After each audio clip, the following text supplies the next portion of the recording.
positive person I know. It's my distinct honor and privilege to read the following citation from my dear friend, Andy Handford. It was 2 weeks ago, Friday, May 15, 2015, and Andy Handford had retired from teaching at Fountain Valley School 5 years ago. But where was he? At the state track and field championships in Denver with his wife Lynn, cheering on senior Dominic Carice to the state title. Basically, that sums up Andy's devotion to FVS students during his tenure at Fountain Valley School.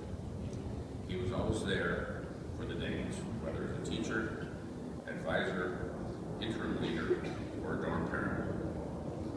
One of his advisees, Claire Humane, class of 2009, said this about Mr. Handford's status as a Dane superfan. As a dorm parent and a dedicated advisor, Andy always expressed his love for his 25 children. Like a good dad, he attended all of his children's sports events. Advisees and dorm daughters couldn't miss his token cheer, Valley! And I can't do it anywhere near as well as Andy. Valley! From the sidelines of every volleyball game, soccer match, and swim meet. Indeed, Andy's signature Valley cheer is missed to this day. For 13 years, he was a math teacher at FVS, and he was always there to give an extra hand to any student in need of tutoring. But when asked about how they remembered him, Andy's former advisors instead talked about his caring nature.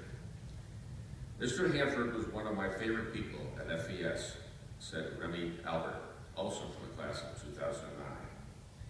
He always made our advisory group feel like a family and brought us together through activities like making fresh squeezed juice or homemade sushi. I always felt like Mr. Handford really cared about my well-being during my time at FVS, and he's one of the most caring and kind mentors I have had. Andy and Lynn are the only two-time recipients of the Varsity Service Award, earning this honor in 2003 and 2008 for their faithful support from the sidelines. Athletic Director Jennifer Joseph says, "During my time here, the Handfords were ever present, no matter what the event, day of the week, or time. You knew Andy was in the crowd when you heard Valley. He would sit on the top row in the gym for volleyball and basketball, ready to cheer on the Danes, no matter what the score. His presence was always felt. Andy always gave the right advice and had words of encouragement if things weren't going an athlete's way. He proudly displayed his red and gray, and his sense of spirit and pride was unmatched during his time here. He made me proud to be a Dane because he was proud day in and day out. I know he still is to this day." His devotion was most felt by the students. Robert Weber of the class of 2007 added, "He was always a diligent, attentive advisor and as described a superfan. You could always hear Mr. Handford above the rest of the cheers, usually trying to rally our fans or encourage our players.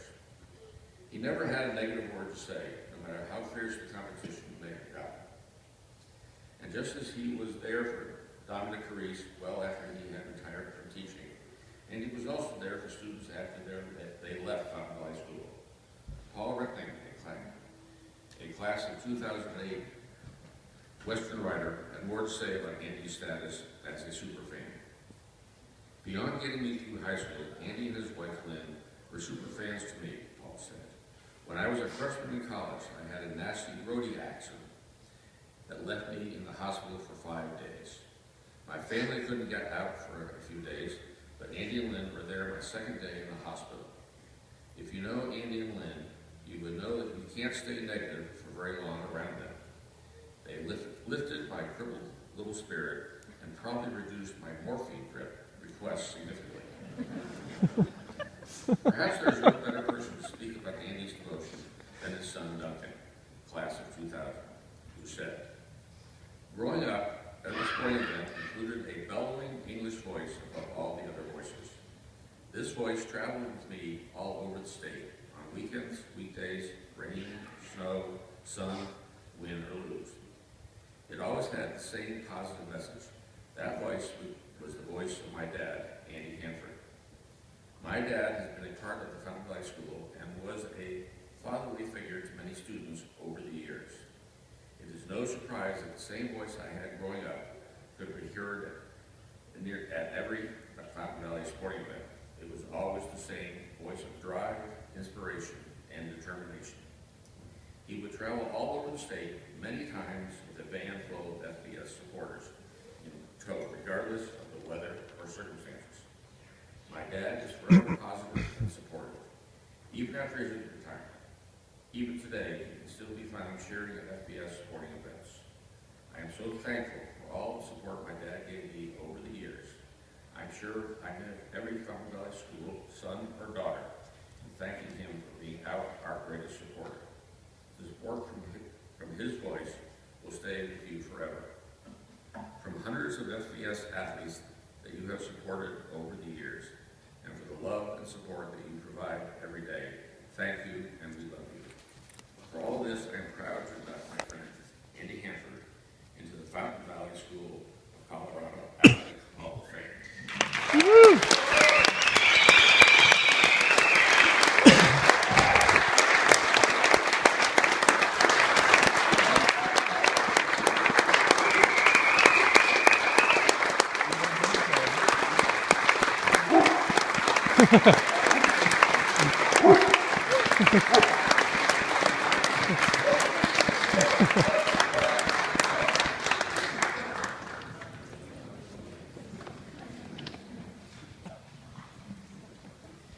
Well,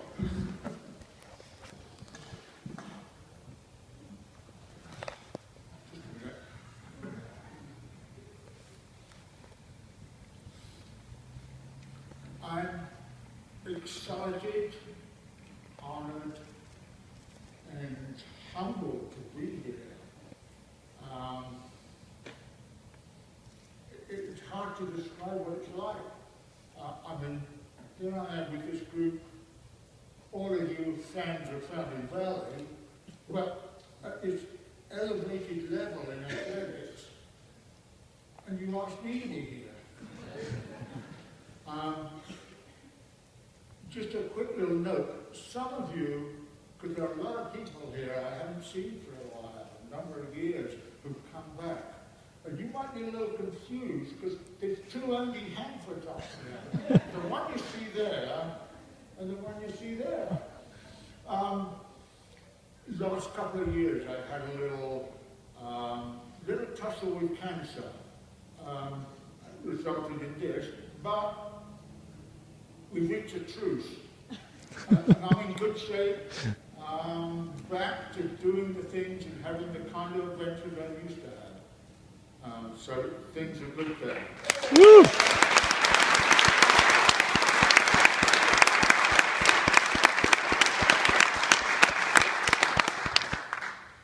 Now, I do confess to feeling something of a fraud being up here. When my athletic career at Fountain Valley, what was going for a jog out on the prairie. I mean, I loved it. I would go out there in the mornings and in the evenings, and it was a beautiful place, but it was hardly competition. Now, I did have one little speck of competition where I was in the 90s, Fountain Valley faculty had an indoor soccer team. And you would recognize this. I actually saved a couple of goals in the net. That was before I tore my Achilles tendon, and that was it. That was my athletic career over. The other thing, and John made mention of this, is that I shouldn't really be here by myself. Lynn and I, between us, we covered a great range of roles at Fountain Valley, advising, teaching, house parent, weekend activities, advising. I can't think of all of them. But in each of those, one of us would be the lead, and the other would be the backup. And so Lynn was always my backup for sporting events. She'd either be there with me or she'd have arranged things looking after other jobs so that I could be there. So I want to thank her for me being able to be here.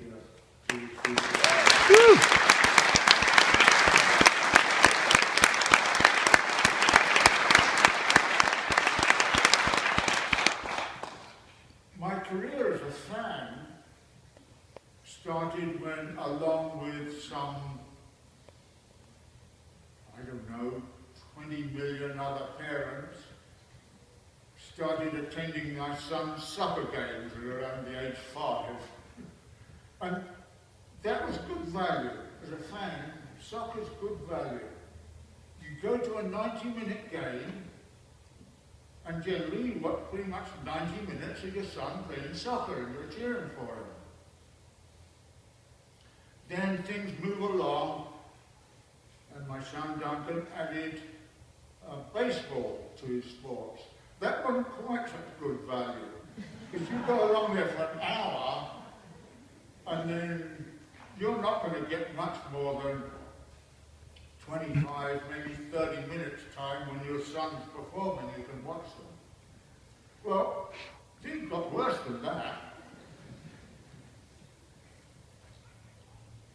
He signed up for track. And like his dad and his granddad before him, he was a specialist in sprints. 100 metres, 200 metres, 4x100 relay, long jump. You go to a track meet on Saturday, maybe 6 hours of a meet. How long do you watch your son competing? Maybe 2 minutes. If you add up every little bit of seconds, 2 minutes. So what are you going to do for the rest of the time? That's where you end up following the other members on the team. And that's what I did. And I found all the students that I knew through all these other avenues, I've now got an additional way in which I could support them and be part of their lives, not just at track meets, but at volleyball, lacrosse, whatever, tennis, whatever the match was. I could go and enjoy watching them. Now, I liked watching a winning team as much as anyone else. But that wasn't the only thing that I did there. I really enjoyed supporting and adding my voice for the guy on the relay team who may have had the slowest time on the relay team, but without him, the relay team could never have been successful. For the player in soccer who never scored a goal, but without him picking up the ball back in defense and sending it forward to the midfielders, there would never have been a goal earned by our forwards. So, I feel that I'm here, and part of my voice is not just for the super athletes, and we know that the Hall of Fame has many super athletes in it. But I'm also here for the other athletes who go out and train and play their hardest and give their everything to support their team, whether they're winning or they're losing. I guess I need to finish with a valley. I haven't practiced it, I probably should have practiced. Have I got anyone here who can give me a valley echo?